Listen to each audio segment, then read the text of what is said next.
Vamos al siguiente tópico, el día lunes, el proceso refinador. Explica el cumplimiento profético de Malaquías capítulo 3, versículo 1 al 3. Ya nos saltamos. Malaquías 1 hablaba acerca de cómo los sacerdotes estaban presentando ofrendas que no agradaban a Dios, le entregaban a Dios la sobra. Después Malaquías 2 nos demuestra cómo es que los mismos sacerdotes estaban desviados en el aspecto del matrimonio, muchos divorcios, conflictos familiares. Ahora el capítulo 3 nos habla acerca de un juicio venidero que iba a llegar sobre Israel. Dice así: he aquí yo envío mi mensajero, el cual preparará el camino delante de mí. Y vendrá súbitamente a su templo el Señor a quien vosotros buscáis, y el ángel del pacto a quien deseáis vosotros. He aquí viene. ¿Y quién podrá soportar el tiempo de su venida? ¿O quién podrá estar en pie cuando Él se manifieste? Porque Él es como fuego purificador y como jabón de lavadores. Y se sentará para afinar y limpiar la plata, porque limpiará a los hijos de Leví. Los afinará como a oro y como a plata, y traerán a Jehová ofrenda en justicia. Esta profecía de Malaquías capítulo 3 se cumplió exactamente en Juan el Bautista y Jesús. El hombre que fue llamado para preparar el camino para el Señor fue el famoso hombre llamado Juan el Bautista. Una persona que vivió en el desierto, tuvo que alejarse de amistades, tuvo que enfocarse en su misión. La Biblia no menciona que si tuvo familia, si tuvo hijos, si tuvo descendencia, pero él se enfocó solamente en poder preparar el camino para el Señor. Cuando llegó Jesús y Juan lo encontró, le dijo: ese es el Cordero de Dios que quita el pecado del mundo. Y ahora Jesús comenzó su ministerio, y hubo dos actos que mostraron mucho la autoridad que Jesús tenía ante los líderes de Israel. Al comienzo de su ministerio, Jesús purificó por primera vez el templo. Y al final de su ministerio, nuevamente lo hizo por segunda vez. ¿Qué significaba purificar el templo? Cuando llegó Jesús a Israel, llegó en el momento más turbulento de toda la historia, donde dice el párrafo del Espíritu de Profecía: Israel manifestaba la viva imagen de Satanás. Todo era comercio, todo era negocio, no había un simbolismo real de lo que estaba simbolizando cada sacrificio. Todo se había olvidado, se había dejado a Dios de un lado, y Jesús llegó a restaurar todo eso. Y cuando llegó al templo y se dio cuenta que estaba siendo un comercio y que se gritaba más de lo que realmente se oraba, fue ahí donde Jesús tomó un látigo, comenzó a tirar las mesas de los vendedores y mencionó: han convertido la casa de mi padre en una cueva de ladrones. Los líderes huyeron, la gente se espantó, corrió, los sacerdotes salieron, dejaron las monedas ahí tiradas. Y es curioso, ¿no? Porque la historia nos narra que más de 600 soldados romanos están presentes en el templo de Jerusalén. Y más en la época en la cual se purificó, que fue en la época de la Pascua, cuando muchas personas de diferentes partes del Medio Oriente asistían a Jerusalén. Y es impresionante cómo un solo hombre con tanta autoridad tiró las mesas, hizo que mucha gente se fuera del templo, e incluso los soldados romanos no hicieron nada porque aquella persona se veía con un rostro de autoridad. Fíjense cuál era el poder de aquel hombre que iba a purificar el templo. Entonces, Malaquías nos narra esa experiencia de cómo es que Jesús iba a llegar al templo e iba a purificar a través de este acto el gran pecado que habían cometido en la casa de Dios en Jerusalén. Ahora, esto, dice la nota, solamente era un símbolo de lo que deseaba Dios hacer en el corazón de todas las personas. La purificación del templo físico era importante, pero tú no podías solamente llegar y tirar las mesas y decir basta. No, él quería decir basta de los malos actos de la vida de cada sacerdote ahí. Él quería decir: purifícate de cada corazón, de cada israelita que estaba simplemente fingiendo tener una responsabilidad espiritual, pero realmente estaban lejos de Dios. Este era un símbolo de lo que Dios venía a hacer por los hombres. Odiar al pecado y decir la verdad como tenía que ser, pero al mismo tiempo extender la mano y decir: no ocupan seguir así. Él llorando, con lágrimas en los ojos antes de entrar a Jerusalén, pocos días antes de su crucifixión, él llorando dijo: Jerusalén, Jerusalén, Jerusalén, tú que matas a los que se te son enviados, ¿cuántas veces quise juntarte como la gallina junta a sus polluelos y no quisiste? Con el mismo valor que enfrentaba al pecado era el valor con el cual se acercaba a las almas y le extendía su ayuda. Era el valor con el cual en un debate con un fariseo trataba de no humillar a esa persona, sino trataba de convencerlo de que estaba yendo por un mal camino y que tenía que regresar con su Padre. Esa era la purificación que Dios buscaba hacer en todas las personas. La nota nos narra prácticamente todo eso. Ahora, la pregunta B dice así: nombre algunas formas en que el pueblo de Dios es reprochado por olvidarle. ¿Y qué implica realmente robar a Dios? ¿Qué pasó? Jesús vino a purificar el templo y se cumplió específicamente esta profecía de Malaquías 3, 1 al 3, pero los errores eran tantos, el historial de Israel era tan complicado, que ni aún el Hijo de Dios dando su vida podía ser la solución más grande para ellos. No porque su sangre no valiera esa solución, sino porque ellos habían olvidado el valor de su sangre. No permitían que la transformación que Jesús quería hacer se hiciese. Jesús murió como el rey de los judíos crucificado, pero no como el rey de los judíos en el corazón de las personas. Lo negaron hasta el último momento de su vida. En su crucifixión fueron pocas las personas que estuvieron ahí, llorando por su sufrimiento. Gran parte de los judíos que estaban ahí solamente gritaban: crucifíquenlo, crucifíquenlo, crucifíquenlo. Pero esto no es algo que ocurrió de la noche a la mañana. Esto venía desde la época de Malaquías. Malaquías menciona que Israel estaba oprimiendo a la viuda, oprimiendo al jornalero, oprimiendo al huérfano. Dice aquí: porque yo, Jehová, no cambio. Por esto, hijos de Jacob, no habéis sido consumidos. Desde los días de vuestros padres os habéis apartado de mis leyes y no las guardasteis. Volveos a mí y yo me volveré a vosotros, ha dicho Jehová de los ejércitos. Mas dijisteis: ¿en qué hemos de volvernos? Fíjense qué curioso. Oprimían a muchas personas, tenían las familias divididas, habían olvidado por completo las leyes de Dios, los mandatos de sus padres, y aún así el hombre pregunta: ¿en qué? ¿En qué hemos de volvernos?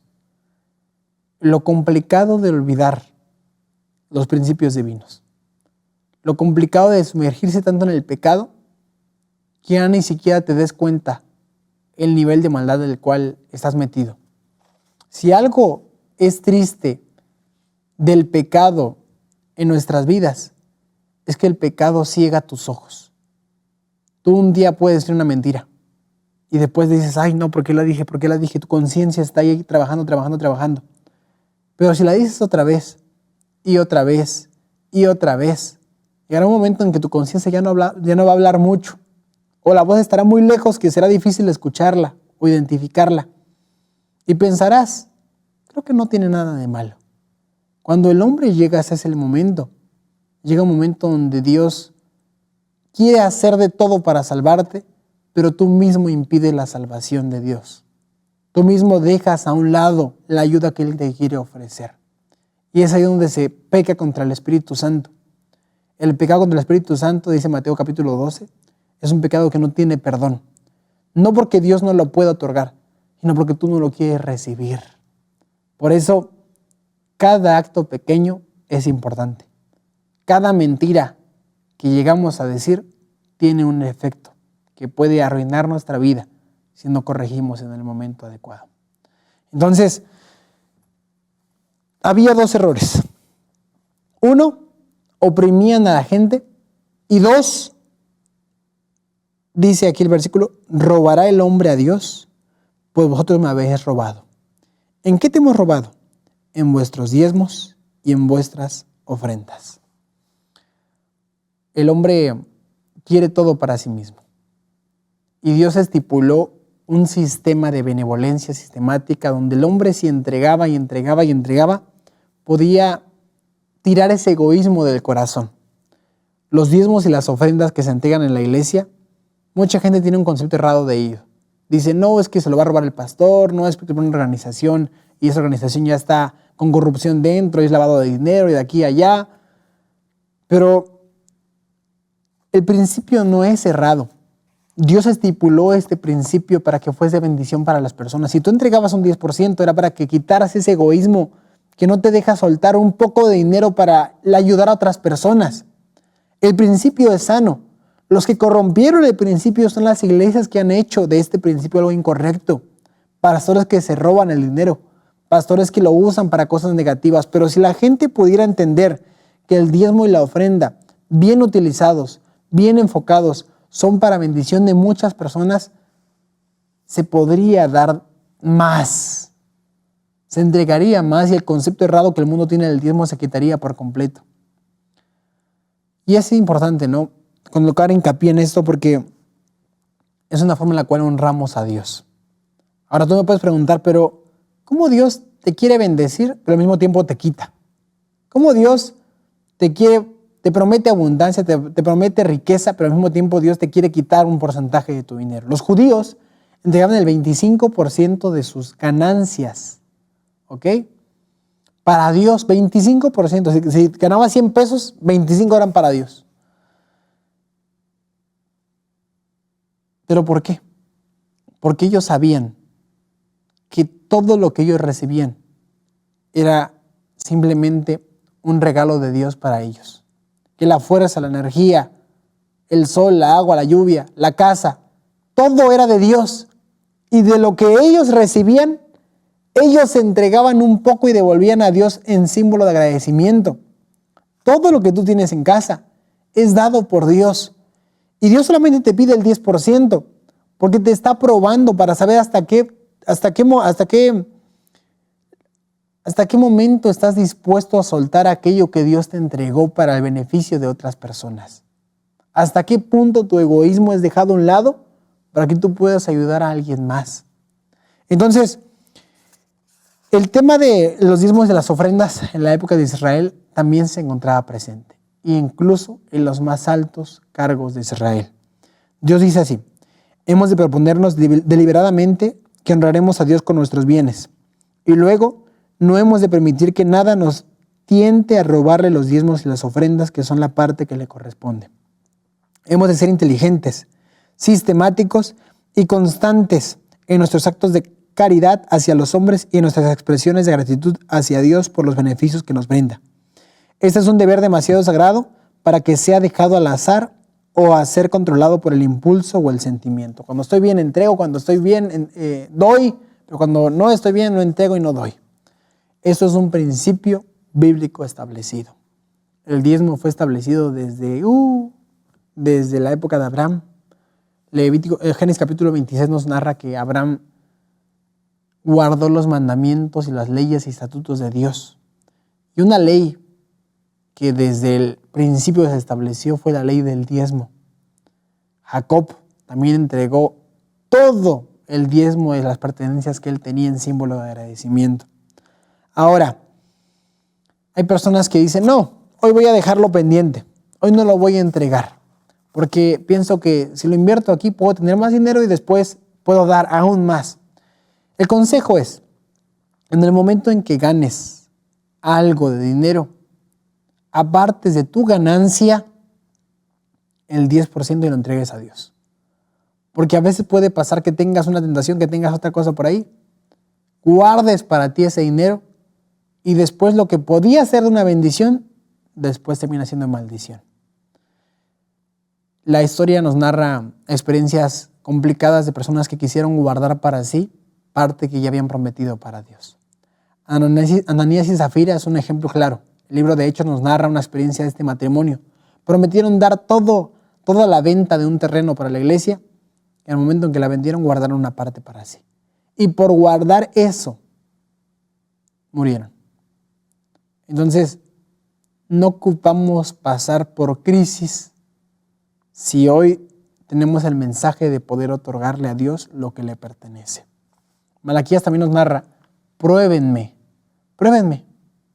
Intenta ser fiel a Dios. Intenta dar diezmo, intenta dar ofrenda, intenta dar primicias.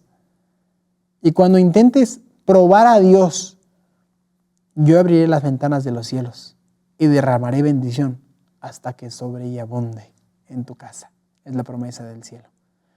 Entonces no pensemos que el dar diezmo es algo negativo.